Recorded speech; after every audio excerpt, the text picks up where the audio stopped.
Bonjour et bienvenue dans Uppercut by Pastor G. Heureux de vous retrouver ce matin. Je dois l'avouer, lorsque je concevais et réalisais la mini-série La force d'une femme, j'avais pas prévu faire de série sur la force d'un homme. Mais j'ai reçu quelques retours qui m'ont encouragé donc à faire ce numéro spécial sur la force d'un homme.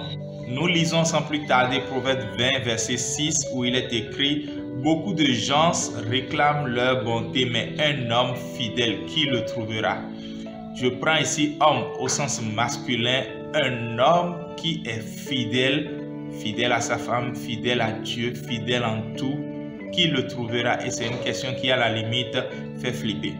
En voulant donc parler de la force d'un homme ce matin, je ne vais pas parler de ses biceps, de ses triceps, de sa tablette de chocolat, de sa musculature ou de ses talents. La force d'un homme n'est pas forcément dans tout cela. Je me baserai plutôt sur ce chant que j'aime si tant depuis près de 3 ou 4 ans du groupe Antidote qui a pour titre L'homme fort, et je vous cite exactement ce que le refrain de ce chant dit et qui décrit un peu aux yeux de Dieu et même aux yeux des hommes qui ont de vraies valeurs ce qu'un homme fort peut être et doit être.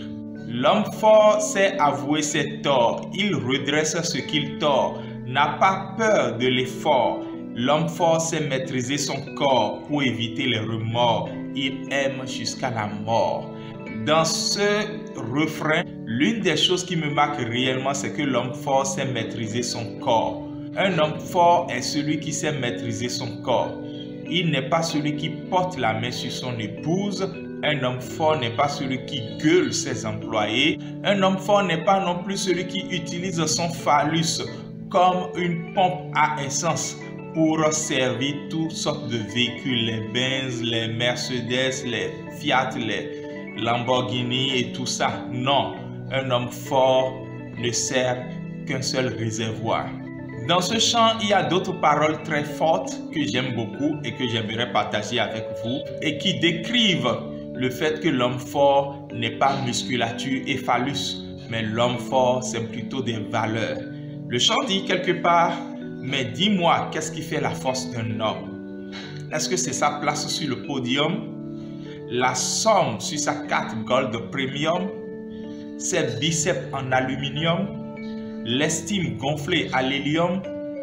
Ou le maximum de ventes d'albums pour ceux qui sont à la quête du succès à tout prix au risque d'écarter Dieu? Un autre passage donc dans ce chant dit: qui a dit qu'un homme ne montrait pas ses faiblesses, ne pleurait pas, ne riait pas, ne montrait pas sa tendresse? À tous les hommes, remettons les pendules à l'heure. Il est temps de redevenir fort dans nos valeurs. Oui, s'il y a un domaine où un homme doit être fort, c'est d'avoir des valeurs et d'être fidèle à ses valeurs jusqu'au bout. Les valeurs forgent qui nous sommes et nous permettent de laisser un héritage. Pour un homme qui nous écoute et qui peut-être, comme ces paroles du chant, se rend compte qu'il a détruit tout ce qu'il aimait et qu'il aurait tellement envie de revenir en arrière pour réparer certaines choses, qu'il a piétiné celles qu'il aimait pour 5 minutes de plaisir avec un inconnu, qu'il a sacrifié ses proches sur l'autel du travail, etc., etc. Je veux dire qu'il y a une rédemption. Il y a une rédemption pour l'homme qui veut être fort. Il trouvera d'abord sa force en donnant sa vie à Jésus. Il trouvera ensuite sa force en dépendant de Dieu et de sa parole. En méditant la parole de Dieu, il se donnera des valeurs sûres, des valeurs pour lesquelles l'Esprit de Dieu lui donnera la force d'être fidèle jusqu'au bout. Des hommes forts, nous en avons besoin aujourd'hui. Ce numéro inédit sur la force d'un homme fait juste suite à la mini-série sur la force d'une femme. Et nous pensons que ce numéro a été une bénédiction pour vous. Je prie pour chaque homme qui nous suit maintenant. Et je prie qu'il y ait une transformation du cœur. Je prie qu'il y ait un brisement.